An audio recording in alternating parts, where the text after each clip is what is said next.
Hey, it's Orit Krug here, back for day 3 of our Wired for Love Q&A. So you asked me your questions on how to rewire your nervous system for love and connection and peace within your relationships, and I'm answering them. So I'm going to jump into question 1. Let's do it. All right, so question number 1, I'm reading it off here. How do I know if it's old trauma getting triggered or if I have a legitimate reason to be upset? I want to make sure I'm not overreacting when my partner makes mistakes. Yeah. So if you are having repeated, consistent, and very intense reactions whenever conflict comes up in your relationship, and you're having that impulse to attack and blame your partner, or you're having an impulse to want to physically leave your house or wherever you're having this conflict, or just be like, I'm leaving, I'm done, I'm just gonna leave him, I just need to get out of this. Or if you're having intense reactions of freezing up, like not speaking up, isolating, avoiding, then those are pretty trusty signs that your trauma from the past, is getting kicked up again in the moment. It doesn't mean that you don't have a legitimate reason to be upset, because I bet that you do, right?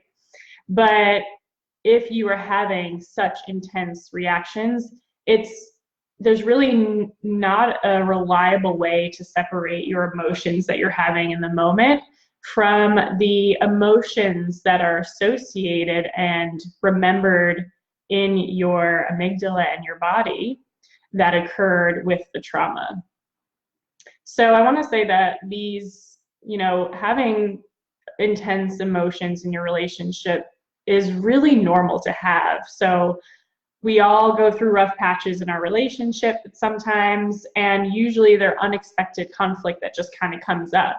And that is understandably a shock to our nervous system. So we still can have, and it's really normal to have these kinds of reactions once in a while. But when your nervous system is wired for love and connection, and instead of fear and all the fight, flight, freeze, shut down reactions, then you're going to recover so much quicker, and the reactions won't be as intense as when you're coming from a place or reacting from a place of trauma.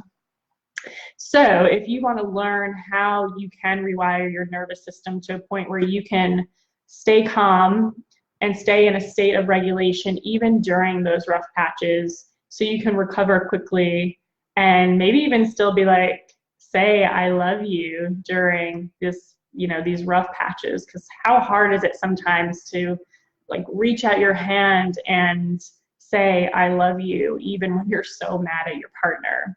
If you want to be able to do that, because it really makes such a huge difference on your relationship, then I invite you to come join and sign up for my Wired for Love training. It's free, and the link is up here up on top. So that's wiredforlovetherapy.com. All right, let's go to question number 2. All right, question number 2. What's the best way to deal with a partner who doesn't want to help clean the house and drive around the kids when I need him to? Such a good question. I'm sure so many women can relate. I know I can, not that I have kids, but anyway, yeah. So a lot of my clients bring this in, and really the best way to manage this is to have an open, loving, honest conversation about this, no matter how frustrated you're feeling. So when my clients bring this issue into our work together, it's usually it's usually a cycle that's been going on for years. So I'm just going to answer this question assuming that this has been going on for a pretty long time for you too. So you've built up resentment and you're getting frustrated because there's so much to do and your partner won't help, or doesn't take the time to help, or doesn't seem to care to help. And meanwhile, they're building up frustration and resentment because you're asking them to do too much. And it seems like you're never going to break the pattern, or it just seems easier to give up on what you're asking altogether and just do it yourself. But we know that doesn't help, because that just builds up more resentment in your relationship. So I'll give a quick little story of a client whose pseudonym is Carrie, just to protect her confidentiality. So when Carrie and I started working together, she brought in a very similar issue. And what happened is, when we started moving together, very, very quickly, this very specific memory from her childhood came up. And this was directly related to her body believing today that it is not safe to give up control, and it is not safe to trust other people based on how abandoned and betrayed she got in the past.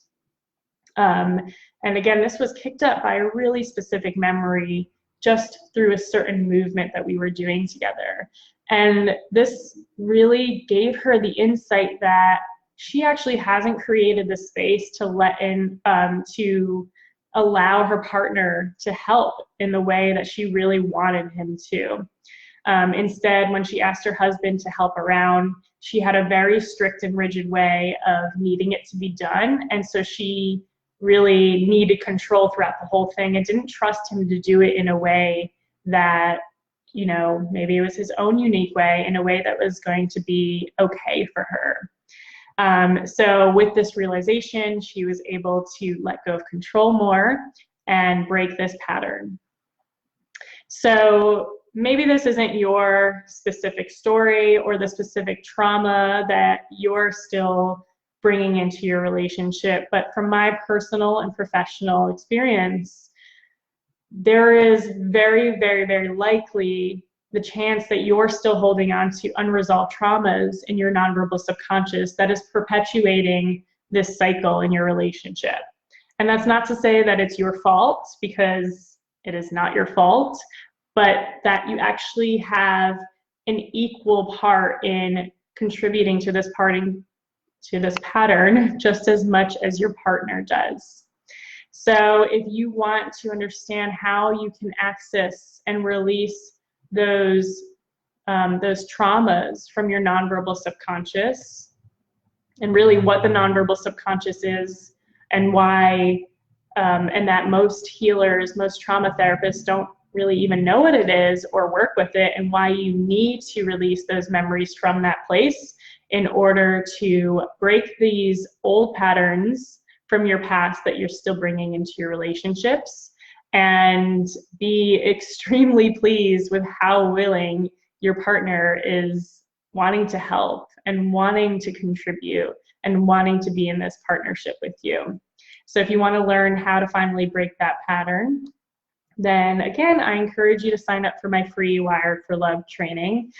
It's wiredforlovetherapy.com. It should be above this video. And when you sign up, you get a 3-part video training that comes right to your inbox, along with a really thorough, amazing workbook that you can fill in right online, so that not only do you learn the things that are super liberating to really know and take in, because it's like, oh yeah, I'm not broken, and this is a science. I can actually change stuff, even if my partner isn't willing to do the work. And the workbook helps you apply to your specific relationship and your specific traumas that are still playing out for you today. So if you're interested in getting those videos and the workbook, sign up at wiredforlovetherapy.com. And if any more questions come up from these questions I answered today, or just something else that's coming up for you, leave a comment or send me a message, and I will be back for the next 2 days, continuing the Wired for Love Q&A.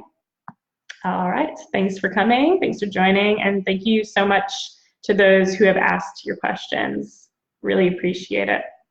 All right, bye.